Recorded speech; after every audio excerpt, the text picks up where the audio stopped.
Akram bu ikkita orqa sazanli oldi. Mana yerda o'tiribdim. Var.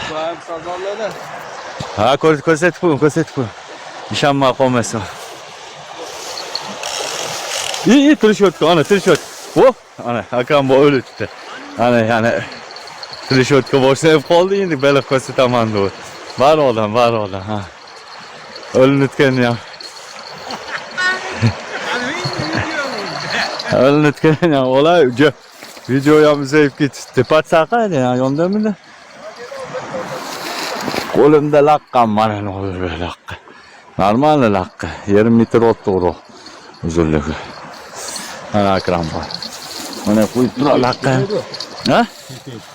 Titi bo'lsa olamiz patsada, oshna. Patsa olamiz titi bo'lsa, mana patsa. Hep qarayınız ya, normal ishkilli bu. Bu battam o'liyursiz-ku.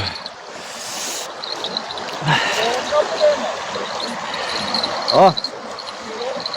Vay.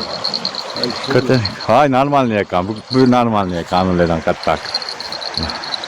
Sazan. Mana 3-chi sazan bo'ladi. Ne olur be? Tek kirib ketib qolmasin, hashani orasiga. Hashan orasiga kirib ketib qolmasin. O bala. Mana kilogram. Orqaloq. Mana kilogram. Yo'lim sazan. Kilodan ham og'di. Kilodan ham og'di. Hala oldirdi. Normal sazan. Qilichi ham katta. Ne olur be yürüsüne.